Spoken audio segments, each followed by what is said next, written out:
Okay, so our study guide for the quiz tomorrow. So, how do we use clues to figure out age of layers? If we know that this layer is 140 million years on the bottom, and the one on the top is 120 million years, what does that tell us about the layers in the middle? Can these layers be older than the layers below? No. Can they be younger than the layer above? No. These middle layers have to be between 140 million years and 120 million years. So for your notes, I would say that that the layers cannot be older than the layers above. The layers in the middle cannot be younger than the layers above, and cannot be older than the layers below.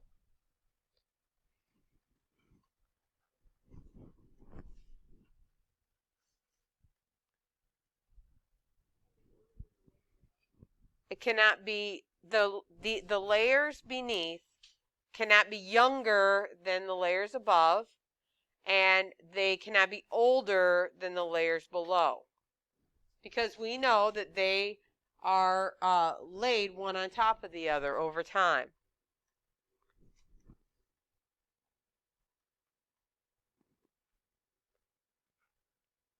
All right, so our geologic scale units, they are based on major geologic events. They're not based on changes in rocks, and they're not based on changes in fossils.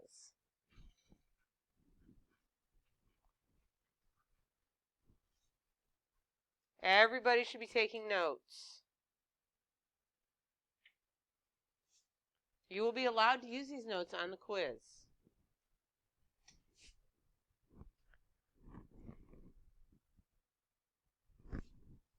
Okay, so we have eons, which are here on the left, and they're made up of eras.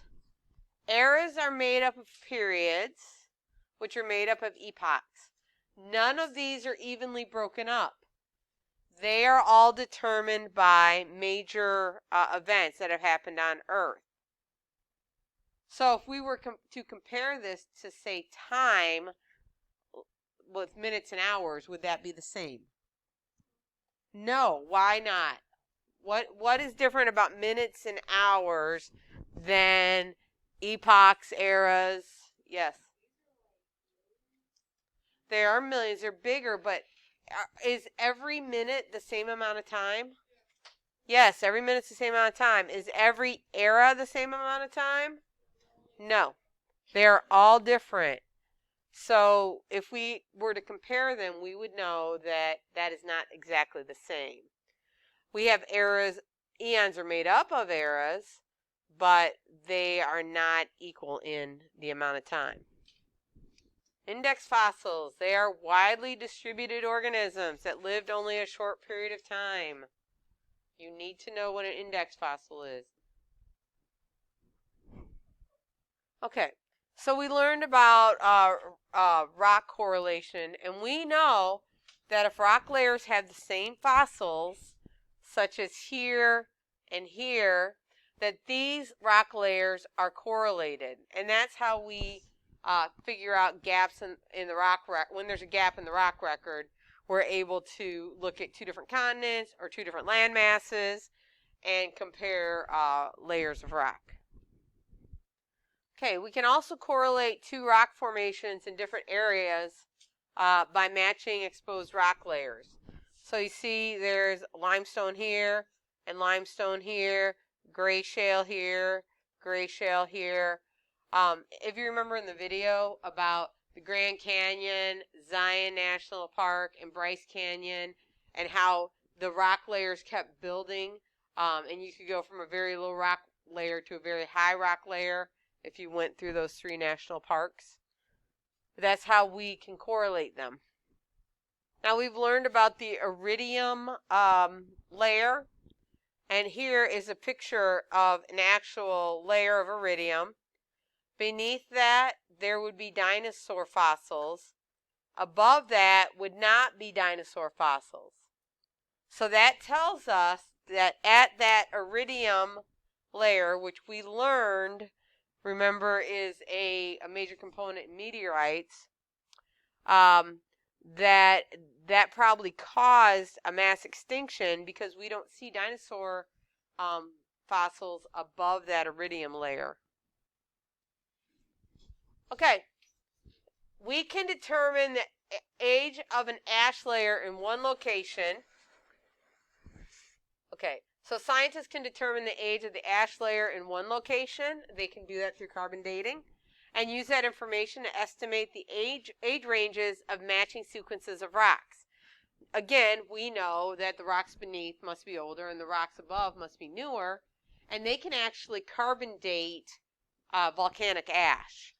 So if you look at the picture, we know the shale is between 450 and 480 million years old, and then because of this lava flow that happened 450 million years ago, because they can date that.